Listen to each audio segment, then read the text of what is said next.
Hello friend, स्वागत है आपका हमारे इस यूट्यूब चैनल में। दोस्तों, आज की वीडियो आपके लिए बेहद ही इंपॉर्टेंट होने वाली है क्योंकि आज से मैं आपके लिए एक सीरीज शुरू कर रहा हूं जिसमें आपको 2001 से 2021 तक जितने भी प्रीवियस ईयर पेपर हुए हैं उन सब का मैं यहां पर आपको सॉल्यूशन कराऊंगा। साथ में यहां पर मैं आपको पीडीएफ भी उपलब्ध करा दूंगा जिससे कि दोस्तों आप घर बैठे सभी पुराने पेपर ले सकें। आइए दोस्तों, शुरू करते हैं आज के इस इम्पोर्टेंट पेपर को। तो सबसे पहला सवाल है, सिद्ध कवियों द्वारा प्रयुक्त भाषा को क्या कहा जाता है? तो इसका सही आंसर हो जाएगा ऑप्शन नंबर 4, संध्या। हमारा अगला सवाल है, इनमें से कौन सा शब्द वर्तनी की दृष्टि से शुद्ध है? तो इसका सही आंसर हो जाएगा ऑप्शन नंबर 3, आशीर्वाद। हमारा अगला सवाल है, इनमें से कौन द्विवेदी युग का कवि नहीं है? तो इसका सही आंसर हो जाएगा ऑप्शन नंबर 2, सोहन लाल द्विवेदी।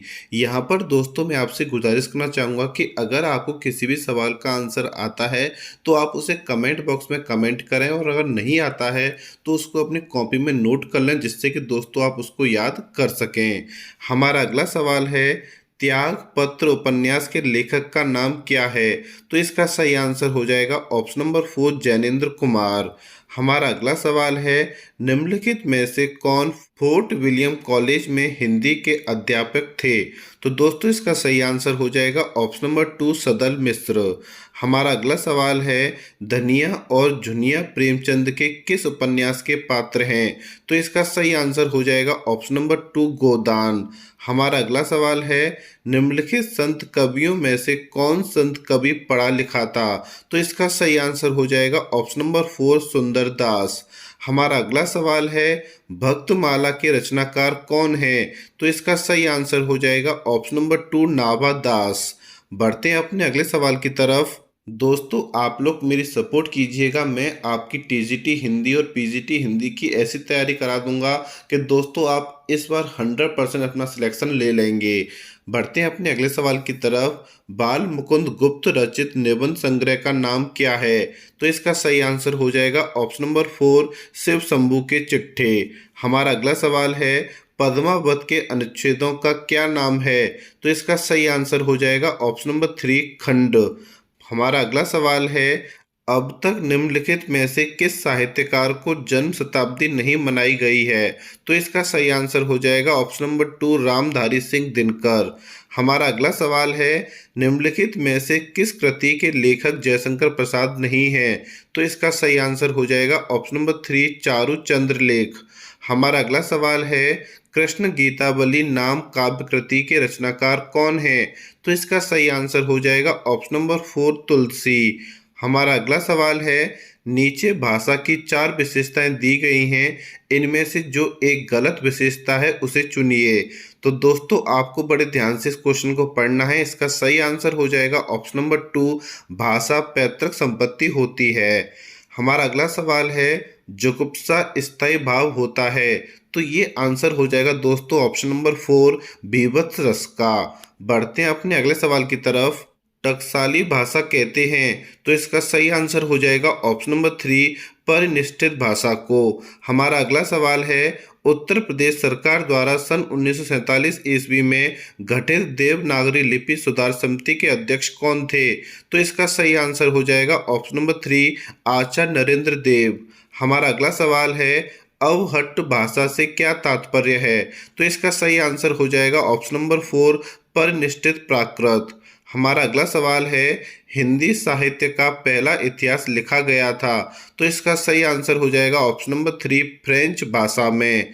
हमारा अगला सवाल है, हिंदी का पहला पत्र उद्दंड मार्दंड के प्रकाशन भूमि क्या थी? तो दोस्तों इसके सही आंसर हो जाएगा ऑप्शन नंबर 3, कलकत्ता। हमारा अगला क्वेश्चन है जो कि दोस्तों बहुत ही ज़्यादा इम्पोर्टेंट है, आधुनिक हिंदी साहित्य के इतिहास में राजा द्वय के नाम से विख्यात 2 रचनाकार कौन हैं?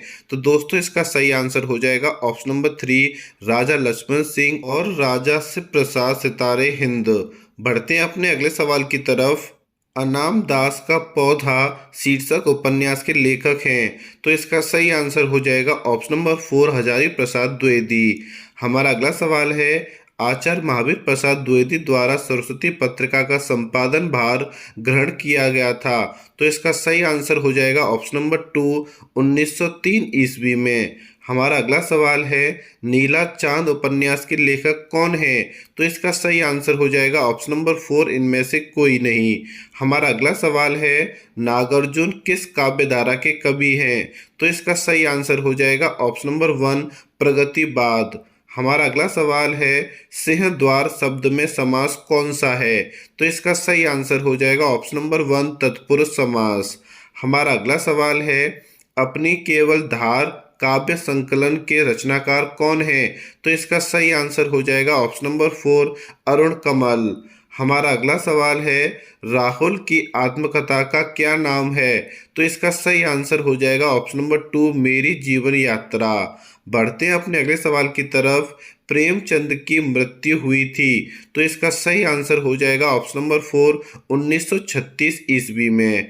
हमारा अगला सवाल है, अपनी जीवन काल में सिर्फ 3 कहानियों की रचना कर हिंदी कथा साहित्य में अपनी अमिट पहचान बना लेने वाले रचनाकार का नाम क्या है?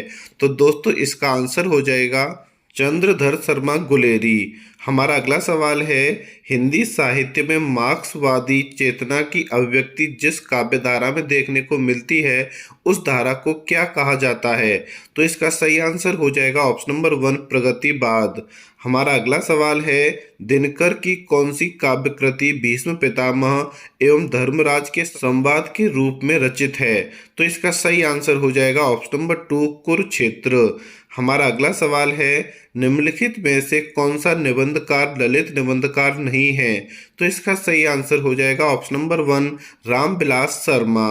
हमारा अगला सवाल है, हंस पत्रिका के संस्थापक का नाम क्या है? तो इसका सही आंसर हो जाएगा ऑप्शन नंबर 2, प्रेमचंद। बढ़ते हैं अपने अगले सवाल की तरफ, जो कि आपका 35वां क्वेश्चन है। निम्नलिखित में से किस कृति के रचनाकार दुष्यंत कुमार हैं? तो इसका सही आंसर हो जाएगा ऑप्शन नंबर 3, साए में धूप।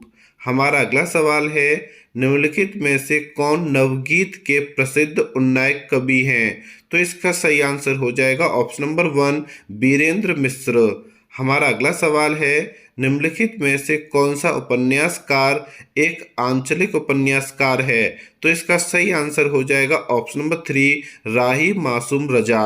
हमारा अगला सवाल है, प्रेमचंद्र की कौन सी कृति अंग्रेजों द्वारा जब्त कर ली गई थी? तो दोस्तों इसका सही आंसर हो जाएगा ऑप्शन नंबर 2, सोजे वतन। हमारा अगला सवाल है, निम्नलिखित में से किस रासो काव्य का मूल वर्ण विषय वीर रस न होकर श्रृंगार रस है? तो इसका सही आंसर हो जाएगा ऑप्शन नंबर 3, बीसल देव रासो। हमारा अगला सवाल है, भूषण रीतिकाल की किस काव्य धारा के कवि हैं? तो इसका सही आंसर हो जाएगा ऑप्शन नंबर 1, रीतबद्ध काव्य धारा। हमारा अगला सवाल है, निम्नलिखित में से मोहन राकेश लिखित एक नाटक है? तो इसका आंसर हो जाएगा ऑप्शन नंबर 4, लहरों के राजहंस। हमारा अगला सवाल है, आचार्य रामचंद्र शुक्ल ने भक्ति काल के निम्नलिखित कवियों में से किसे सबसे कम महत्व प्रदान किया गया था? तो दोस्तों इसका सही आंसर हो जाएगा ऑप्शन नंबर 3, कबीर। हमारा अगला सवाल है, हिंदी साहित्य में सरदार पूर्ण सिंह की ख्याति किस रूप में है? तो इसका सही आंसर हो जाएगा ऑप्शन नंबर 3, एक निबंधकार के रूप में। हमारा अगला सवाल है, निम्नलिखित में से किस कहानी के लेखक प्रेमचंद नहीं है? तो इसका सही आंसर हो जाएगा ऑप्शन नंबर 4, छोटा जादूगर। बढ़ते हैं अपने अगले सवाल की तरफ। निम्नलिखित में से किस ग्रंथ के लेखक रामविलास शर्मा हैं? तो इसका सही आंसर हो जाएगा ऑप्शन नंबर 3, भारत में अंग्रेजी राज और मार्क्सवाद। हमारा अगला क्वेश्चन है, अनंत शब्द की सही संधि विच्छेद क्या होगी? तो दोस्तों इसका सही आंसर हो जाएगा ऑप्शन नंबर 2। हमारा अगला क्वेश्चन है, सूची 1 का मिलान सूची 2 से कीजिए और दिए गए कूट से सही उत्तर का चयन कीजिए। तो यहाँ पर दोस्तों मैं आपको इसका उत्तर दिखा देता हूँ कि आपके क्या क्या यहाँ पर ऑप्शन दे रखे हैं, जिससे कि दोस्तों आपको टिक करने में आसानी हो। तो यहाँ पर सूची 1 और सूची 2 दे रखी हैं, इसके साथ इसके 4 ऑप्शन दे रखे हैं। तो देख लेते हैं इसका आंसर क्या होगा। तो दोस्तों सबसे पहले बात कर लेते हैं मंगलसूत्र की। तो मंगलसूत्र संबंधित है प्रेमचंद से, जबकि इरावती संबंधित है जयशंकर प्रसाद से। आवारा मसीहा ये संबंधित है विष्णु प्रभाकर से। और वहीं बात करें तमस, ये संबंधित है दोस्तों आपके भीष्म सहानी से। तो इस तरीके से दोस्तों इसका ऑप्शन नंबर 2 बिल्कुल सही हो जाएगा। बढ़ते हैं अपने अगले सवाल की तरफ। निम्नलिखित में से वर्तनी की दृष्टि से अशुद्ध शब्द का चयन कीजिए। तो इसका सही आंसर हो जाएगा ऑप्शन नंबर 1। हमारा अगला सवाल है, मात्रा क्रम की दृष्टि से दोहा के ठीक विपरीत पड़ने वाले छंद का नाम है। तो इसका सही आंसर हो जाएगा ऑप्शन नंबर 3 सोरठा। हमारा अगला सवाल है, निम्नलिखित में से अष्टछाप के अंतर्गत न पढ़ने वाले कवि का नाम है। तो इसका सही आंसर हो जाएगा ऑप्शन नंबर 2 सुंदर दास। हमारा अगला सवाल है, खड़ी बोली हिंदी का प्रथम महाकाव्य है। तो दोस्तों इसका सही आंसर हो जाएगा ऑप्शन नंबर 4 प्रिय प्रवास। हमारा अगला सवाल है, हारे को हरिनाम शीर्षक काव्य ग्रंथ के रचनाकार कौन है। तो इसका सही आंसर हो जाएगा ऑप्शन नंबर 2 रामधारी सिंह दिनकर। बढ़ते हैं अपने अगले सवाल की तरफ। किस काव्य कृति पर अज्ञेय को ज्ञानपीठ पुरस्कार प्राप्त हुआ था। तो दोस्तों इसका सही आंसर हो जाएगा ऑप्शन नंबर 2 कितनी नावों में कितनी बार। हमारा अगला सवाल है, आधुनिक हिंदी साहित्य के द्विवेदी युग का नामकरण किस रचनाकार के नाम के आधार पर किया गया। तो इसका सही आंसर हो जाएगा ऑप्शन नंबर 3 महावीर प्रसाद द्विवेदी। हमारा अगला सवाल है, राग दरबारी के रचनाकार का क्या नाम है। तो दोस्तों इसका सही आंसर हो जाएगा ऑप्शन नंबर 2 श्री लाल शुक्ल। बढ़ते हैं अपने अगले सवाल की तरफ। निम्नलिखित में से कौन सा शब्द हवा का पर्यायवाची नहीं है। तो दोस्तों इसका सही आंसर हो जाएगा ऑप्शन नंबर 2 अनल। हमारा अगला क्वेश्चन है, मूक का विलोम शब्द क्या होगा। तो इसका सही आंसर हो जाएगा ऑप्शन नंबर 3 वाचाल। हमारा अगला क्वेश्चन है, वाण भट्ट की आत्मकथा है। तो दोस्तों इसका सही आंसर हो जाएगा ऑप्शन नंबर 2 एक उपन्यास। हमारा अगला क्वेश्चन है, निम्नलिखित में से किस कवि ने सिर्फ अवधी भाषा में ही रचना की है। तो इसका सही आंसर हो जाएगा ऑप्शन नंबर 4 जायसी। हमारा अगला सवाल है, प्रेमचंद के निम्नलिखित उपन्यासों को रचना वर्ष के सिलसिलेवार क्रम में सजाइए। अब यहाँ पर दोस्तों आपको इसके रचना की जो वर्ष है उसके अनुसार आपको सजाना है। तो दोस्तों सबसे पहले अगर हम बात कर लें तो सबसे पहले आता है सेवा सदन, उसके बाद दोस्तों आपका आता है गबन, और फिर आता है गोदान। इस तरीके से इसका ऑप्शन नंबर 2 बिल्कुल सही हो जाएगा। यहाँ पर दोस्तों मैं आपको बता दूं कि यहाँ पर मैं आपको सभी प्रीवियस ईयर क्वेश्चन पेपर को सॉल्व कराऊंगा, जिससे कि दोस्तों आपकी तैयारी बहुत ही ज़्यादा मजबूत हो सके। बढ़ते हैं अपने अगले सवाल की तरफ। पायो जी मैंने राम रतन धन पायो प्रस्तुत पद के रचनाकार कौन है। तो दोस्तों इसका सही आंसर हो जाएगा ऑप्शन नंबर 3 मीराबाई। हमारा अगला सवाल है, आल्हा खंड का दूसरा नाम क्या है। तो दोस्तों इसका सही आंसर हो जाएगा ऑप्शन नंबर 1 परमाल रासो। हमारा अगला सवाल है, निम्नलिखित में से कौन सी बोली पश्चिमी हिंदी के अंतर्गत नहीं पड़ती है। तो दोस्तों इसका सही आंसर हो जाएगा ऑप्शन नंबर 2 अवधी। हमारा अगला सवाल है, अधिकांश साहित्य इतिहासकारों के अनुसार हिंदी के प्रथम कवि कौन से हैं। तो दोस्तों इसका सही आंसर हो जाएगा ऑप्शन नंबर 3 सरपाद। हमारा अगला क्वेश्चन है, खड़ी बोली हिंदी में सर्वप्रथम रचना करने वाले कवि का क्या नाम है। तो दोस्तों इसका सही आंसर हो जाएगा ऑप्शन नंबर 2 अमीर खुसरो। हमारा अगला क्वेश्चन है, भक्तकालीन सूफी काव्य धारा की विशेषताओं के संदर्भ में निम्नलिखित में से एक विशेषता गलत है, उस गलत विशेषता को चुनिए। तो पहले दोस्तों हम इसके ऑप्शन पढ़ लेते हैं। इस काव्य धारा के सभी कवि मुसलमान थे। इस काव्य धारा के सभी कवियों ने हिंदू प्रेमी प्रेमिकाओं की प्रेम कथा का काव्यात्मक चित्रण प्रस्तुत किया। इस काव्य धारा के कवियों ने अवधी एवं ब्रज भाषा में रचनाएं की, या फिर इस काव्य धारा के कवियों ने सिर्फ प्रबंध काव्य ही लिखे। तो दोस्तों इसका ऑप्शन नंबर 1 इस काव्य धारा के सभी कवि मुसलमान थे, ये विशेषता बिल्कुल गलत हो जाएगी। बढ़ते हैं अपने अगले सवाल की तरफ, जो कि आपका 67वां क्वेश्चन है। आदिकालीन हिंदी साहित्य को सिद्ध सामंत काल कहने वाले विद्वान का क्या नाम है? तो दोस्तों इसका सही आंसर हो जाएगा ऑप्शन नंबर 4 राहुल। हमारा अगला सवाल है, जगदीश शब्द का सही संधि विच्छेद क्या होगा? तो इसका आंसर हो जाएगा ऑप्शन नंबर 2। बढ़ते हैं अपने अगले सवाल की तरफ। एक भारतीय आत्मा किस कवि का उपनाम था? तो इसका सही आंसर हो जाएगा ऑप्शन नंबर 4 माखनलाल चतुर्वेदी। हमारा अगला क्वेश्चन है, संशय की एक रात के लेखक कौन है? तो इसका सही आंसर हो जाएगा ऑप्शन नंबर 4 नरेश मेहता। हमारा अगला सवाल है, तार सप्तक का संबंध किस काव्य धारा से है? तो दोस्तों इसका सही आंसर हो जाएगा ऑप्शन नंबर 2 प्रयोगवाद। हमारा अगला सवाल है, जो पहले कभी न हुआ हो वाक्यांश के लिए प्रयुक्त शुद्ध एक शब्द है? तो दोस्तों इसका सही आंसर हो जाएगा ऑप्शन नंबर 2 अभूतपूर्व। हमारा अगला सवाल है, हिंदी में प्रयुक्त शब्द बाल्टी शब्द भंडार की दृष्टि से किस तरह का शब्द है? तो दोस्तों इसका सही आंसर हो जाएगा ऑप्शन नंबर 4 विदेशीज। हमारा अगला सवाल है, निम्नलिखित में से कौन भरत मुनि के रस सूत्र का एक व्याख्याकार नहीं है? तो दोस्तों इसका सही आंसर हो जाएगा ऑप्शन नंबर 2 क्षेमेंद्र। हमारा अगला सवाल है, कालिदास की रचना रघुवंशम है? तो दोस्तों इसका सही आंसर हो जाएगा ऑप्शन नंबर 4 एक महाकाव्य। हमारा अगला सवाल है, बनारसी दास जैन ने लिखी थी? तो दोस्तों इसका सही आंसर हो जाएगा ऑप्शन नंबर 2 हिंदी की पहली आत्मकथा। हमारा अगला क्वेश्चन है, जिस काव्य पंक्ति में प्रयुक्त किसी एक ही शब्द के एक से अधिक अर्थ हों उस पंक्ति में अलंकार होता है? तो दोस्तों इसका सही आंसर हो जाएगा ऑप्शन नंबर 2 अनुप्रास अलंकार।